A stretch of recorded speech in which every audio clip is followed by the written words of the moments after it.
Welcome to the Airplane Spoon podcast. Real questions and real stories about feeding children. I'm Sarina Murrell, the director and feeding therapist at the Airplane Spoon. And today I want to talk to you about a topic that does not get talked about nearly enough when it comes to supporting our children around food. And the topic today is about the language we use.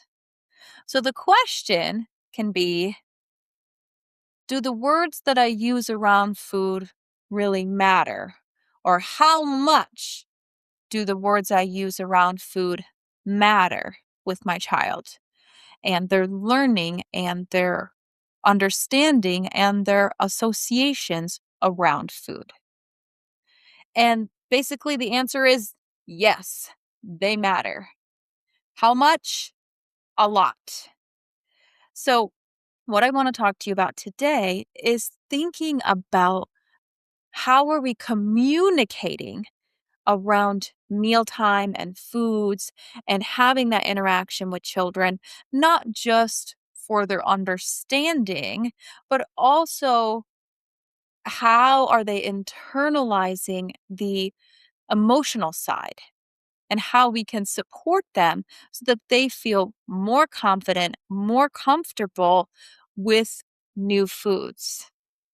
So, not just the food we put on a plate, which is visual and maybe has a smell, and of course, it has a taste. That's a sensory experience. But what do we say about it? What do we call it? How do we describe it? What do we say when our child refuses it? Or what do we say when they actually eat it? Because what I've learned over many years of supporting children and families with feeding is that the words that we use can have a lasting impact on how we internalize our beliefs and our values around food, even into adulthood and for the rest of our lives. And a lot of the things that I know parents are saying are with good intentions, but it might be coming from a place of fear and worry, and sometimes that can backfire. So today, I want to talk to you about 4 main areas around language with food that I think every parent should know. The first one is about naming food. The second one is about not naming food or hiding it. The third one is about unfamiliar names of food or the technical dish name of foods. And the fourth one is around the emotional language we use around food. So let's get into it. Okay, the first thing I want to think about is naming food specifically. And it matters more than you think. What do I mean by this? Let me give you an example. Okay. Children understand labels and the names of food. So if you say, what is this? It's an apple. What is this? It's a banana. And let's say they eat nuggets. Okay. But if they understand nuggets and they eat nuggets, then they've created an association around what does that word mean with the food I'm expecting. So I know that I eat nuggets for dinner and at home, it's always the same. And so what happens sometimes with children is that then you go to a restaurant and you're like, oh, they have nuggets. Let's get you nuggets. And then you get the nuggets and they're like, no, that's not nuggets or I don't want that. The problem around this is how they've associated it and they don't have enough experience around variety. So yes, your child understands nuggets, but think about it. The nuggets from this restaurant are going to be different than the nuggets that you buy maybe frozen from the grocery store. They might be different in their size, they might be different in their texture, they might be different in their shape, they might be different in their taste. And so when you say it's the same thing, the child's brain's like, no, it's not. So much to the point that sometimes that child does not trust nuggets anymore and stops eating them at home. When you went to the restaurant and you tried to give it to them and then they didn't eat it, or they tried it and it's not what they were expecting.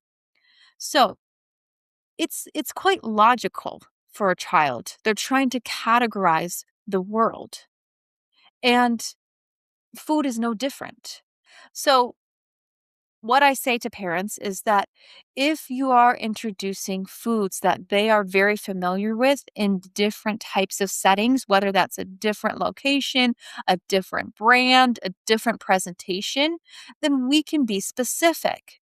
We can say that these are Trader Joe's nuggets, or Costco nuggets, or McDonald's nuggets, or Wendy's nuggets, so that the child now hears that the name is different. And it's okay that it tastes a little different because it's not what I'm expecting. We can also talk to them about that too. Yes, I know you have Costco nuggets at home. And now we're going to try McDonald's nuggets. They're a little bit different. It's a different type of nugget. So then they hear that there is an expected variation. They're not just thinking and assuming automatically it's going to be the same. This type of specific naming becomes a bridge to trying new things because now your child understands, oh, this isn't the same banana muffin that I have at home.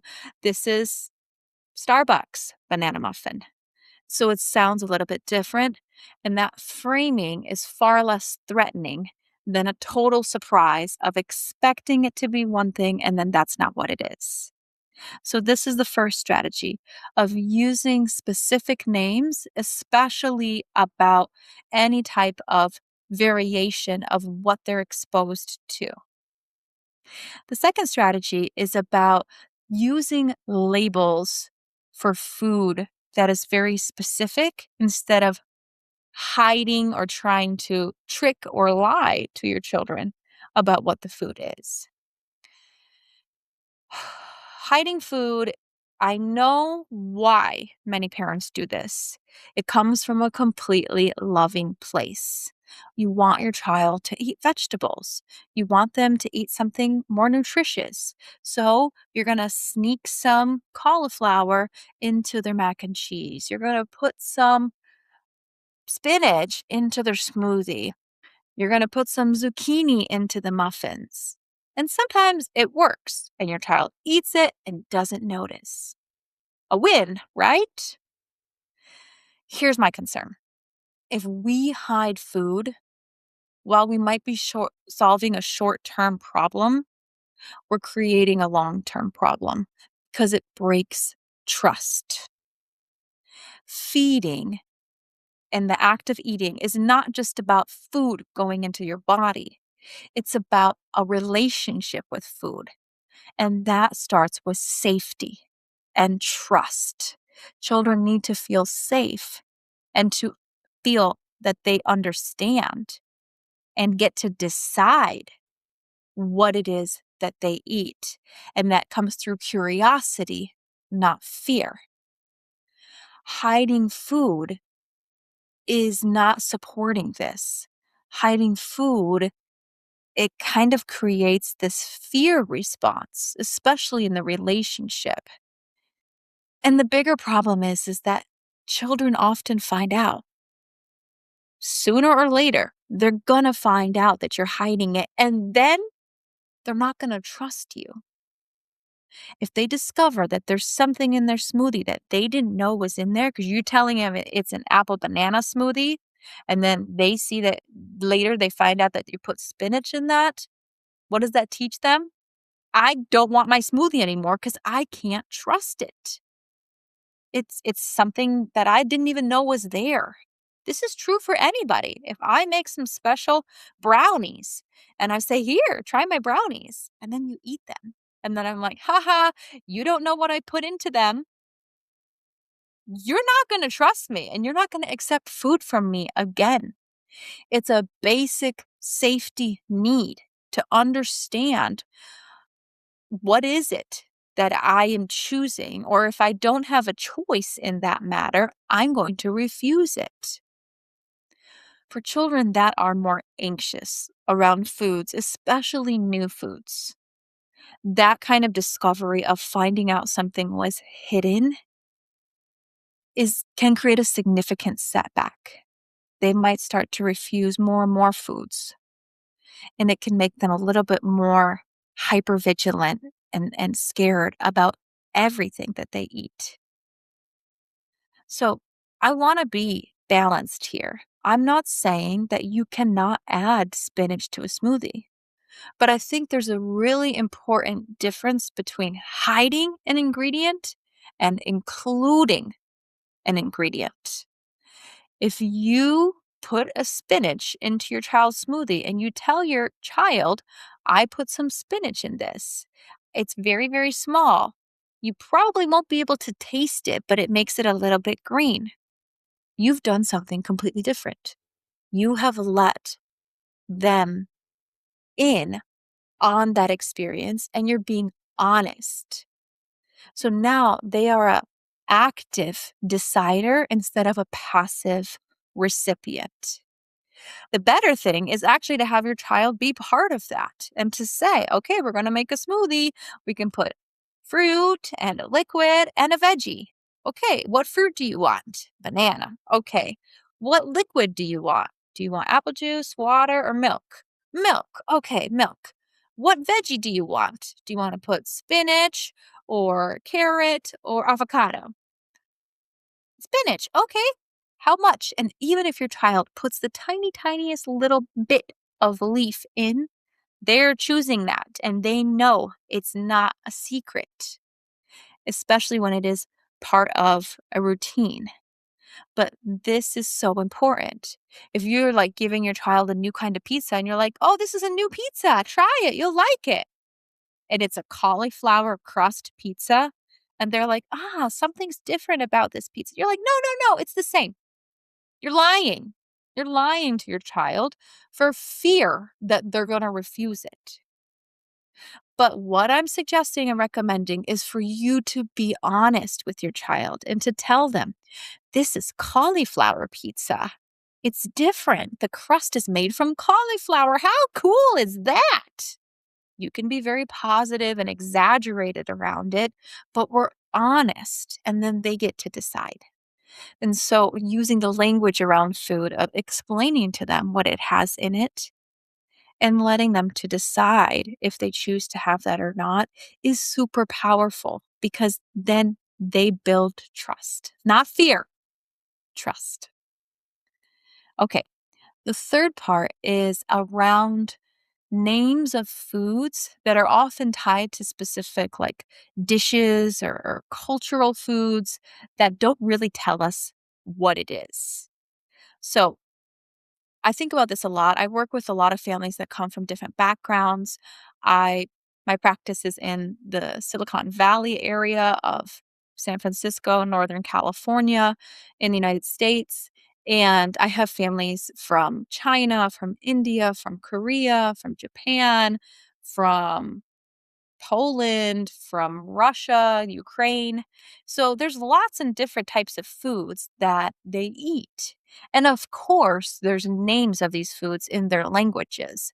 But this exists in all languages that sometimes you can have a dish that has a name to it, a specific name.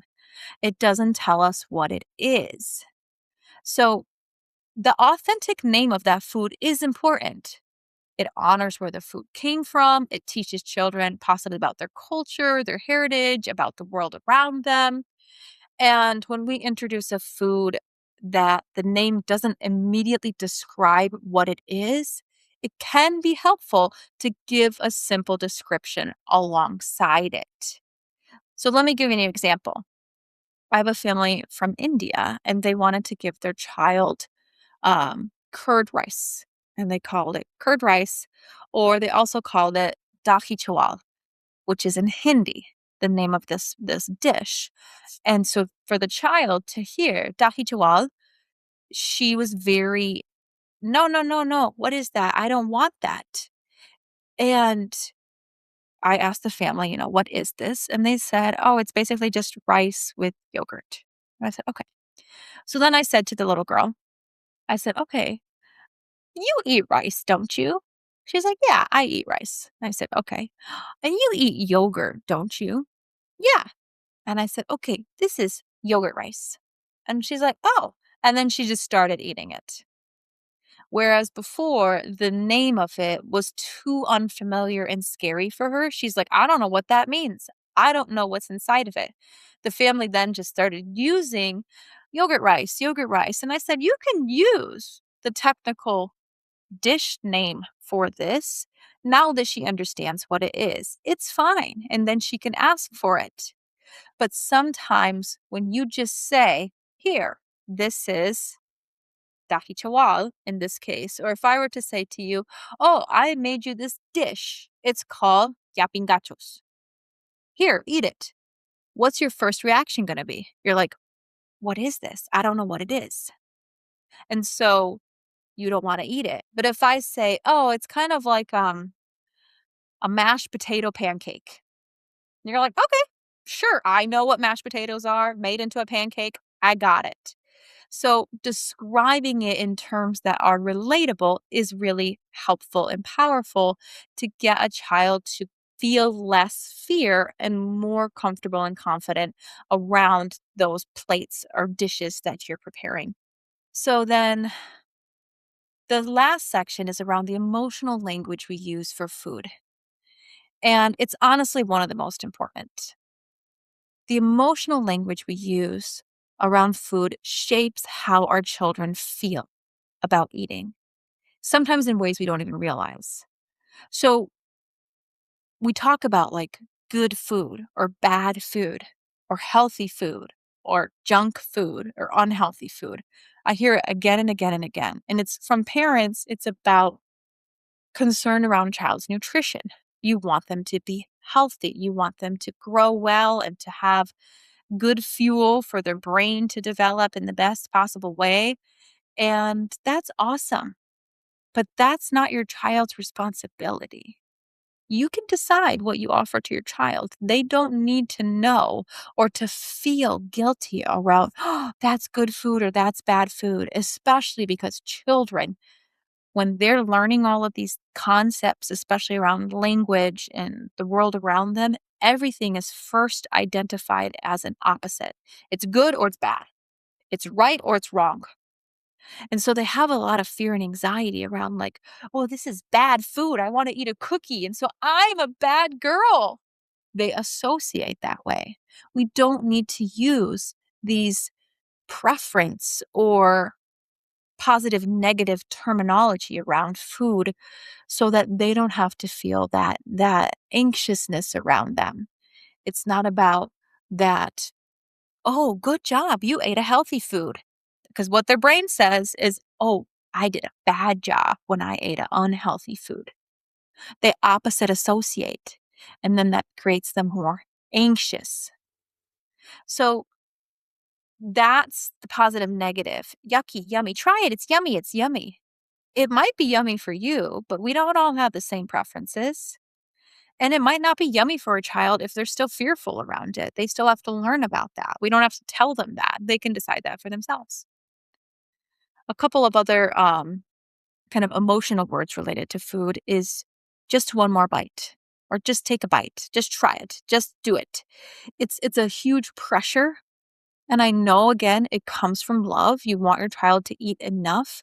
But when you pressure a child to eat past what their body is telling them, it's very likely to create a negative association. And what that does is it shoots out cortisol, a stress hormone. And what does this hormone do? It shuts off hunger and digestion. If we're stressed out, we can't eat because we're in, our safety protective brain. So we don't want to create more stress for our children if they have more stress. We can just say like, oh, okay, it looks like you're done. Are you done? And trust them in that. And the last one around emotional words is using dessert as a reward or a leverage. So if you said, if you eat 3 more bites, then you can have your cookie. Now, this one is really common. And again, while it's well intentioned to try to get them to eat more of their healthy food or their meal food, what it actually does is it creates a higher desire of the dessert food or whatever it is, the preferred food. And it actually makes the other food worse. It makes them think of it as not good because this is good, so this is not good. And there's a power struggle here. When they're using this as a reward to get to that, they're not eating this food because they want to. They're eating it to get access and because you get to hold the access. And this is definitely in the research, it shows it that this creates lifelong patterns around guilt and shame in us when we want to indulge in some sort of a sweet treat or a special food, which we can all enjoy and have as adults. I want to have some chocolate. I want to have some French fries. I can decide that. I'm not necessarily choosing to eat ultimately healthy food 100% of the time. Parents decide this for their children. But when we make this a kind of a negotiation here, then internally, then they feel really bad about eating the healthy food and they just want the reward or the dessert food even more. And we don't want to create those associations for that lifelong struggle around how I think about foods. So not commenting so much about positive or negative, like, "Oh, you ate so much tonight. Good job." Or "You didn't eat anything. You didn't why didn't you eat?" All of this is just creating a success criteria around volume or around the type of food. And we're missing so much more about meals, which could be the conversations that we have, being comfortable and trying new foods, preparing foods, and letting us decide that sometimes I want to eat more and sometimes I want to eat less, and I'm listening to my body, not that all those signals are coming from the outside. So, try the language that we use around food is something most of us have never been taught to think about. We're just doing what was done in our homes and saying the things that we've heard our whole lives from our parents. And we're trying our best. I know parents try their best because they want their children to have the best. So I want to say this gently. If you heard something from today's episode and thought, oh, I say that all the time, you don't have to feel guilty about that. You don't have to feel, you know, ashamed or frustrated in yourself. It's just new information. And now that you have it, you can start to make small shifts, one meal at a time. Language is something we can always change, and even small changes can make a real difference over time in how your child feels at the table. So that's what I have for you today. Thank you so much for joining me for today's Airplane Spoon podcast episode. Remember, you're doing an amazing job supporting your child on their feeding journey. You've got this. Love, enjoy, and eat.